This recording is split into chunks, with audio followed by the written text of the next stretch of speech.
نے کوشچن کیا تھا کہ کسی جگہ جہاں جان مال عزت و آبرو کا شدید خوف ہو، اگر وہاں غیر مسلمین کا کوئی مذہبی جلوس آ رہا ہو تو اس کا استقبال کرنا کیسا تاکہ وہ خوش رہیں، راضی رہیں اور مسلمانوں کا نقصان نہ ہو، کیا حکم شرع ہوگا؟ دیکھیں، بارہا ہم اس قسم کے سوالات کے جوابات دے چکے ہیں کہ ہمارا مذہب اسلام جب جان مال عزت و آبرو کا معاملہ آ جاتا ہے تو ان کی حفاظت کی خاطر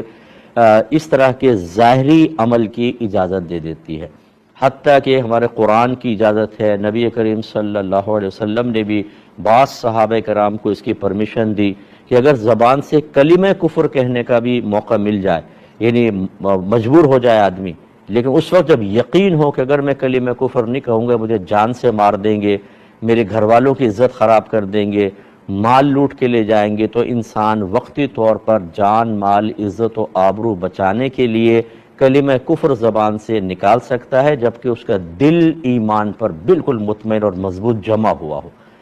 لیکن اس حالت میں بھی اگر کوئی کہتا ہے میں کلمہ کفر نہیں نکالوں گا، مار دو مجھے، اور وہ مار دیں، تو یہ مجاہد ہے، یہ شہید ہے، اس کو بہت بڑا درجہ ملے گا۔ گویا کہ یہ عزیمت ہے کہ کلمہ کفر نہ کہے، اور رخصت یہ ہے کہ وہ کلمہ کفر کہہ سکتا ہے۔ تو اسی طریقے سے اگر یہ سمجھتے ہیں آپ، جیسے جس سائل نے کویسچن کیا کہ کوئی ایسی جگہ ہے کہ اگر وہاں پر کسی کے ساتھ ظاہری اچھا برتاؤ نہ کیا جائے تو نگاہوں میں لے لیا جاتا ہے، اور پھر خاص مواقع پر خاص ٹارگٹ بنا کر حملہ کر کے عورتوں کی عزت خراب کر دیتے ہیں اور مال لوٹ کر لے جاتے ہیں، مار دیتے ہیں جان سے، تو بالکل اس کی گنجائش نکلے گی۔ لیکن وہی بات کہ اپنے دل کی کیفیات کے اوپر اچھی طریقے سے انسان نظر رکھے کہ کیا میں اس چیز کو اچھا سمجھ کے کر رہا ہوں، دل سے راضی ہوں، یہ پریشر اتنا نہیں ہے لیکن میں خواہ کر رہا ہوں پریشر بنا کے، تو پھر تو آپ قابل گرفت ہوں گے، یاد رکھیں۔ اور اگر دل میں کراہت موجود ہے، ناپسندیدگی موجود ہے،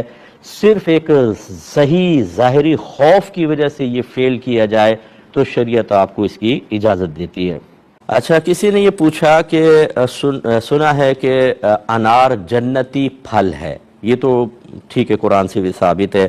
اب جو سنا ہے وہ کہتے ہیں کہ ہم نے سنا ہے کہ جو بھی ہم انار کھاتے ہیں اس میں ایک دانہ اس جنتی انار کا بھی ضرور ہوتا ہے، تو کیا یہ صحیح ہے؟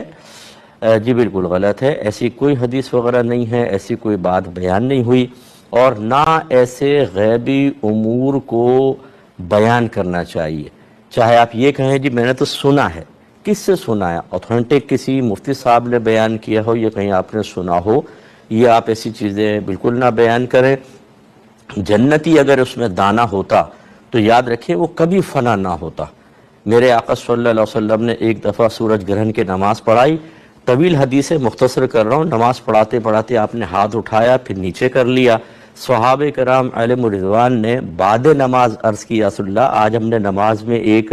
الگ ادا کرتے ہوئے آپ کو دیکھا۔ سرکار نے فرمایا کہ میرے سامنے جنت لائی گئی، مجھے اس میں ایک گچھا نظر آیا، اب کون سے پھل کا تھا یہ واللہ عالم بالصواب،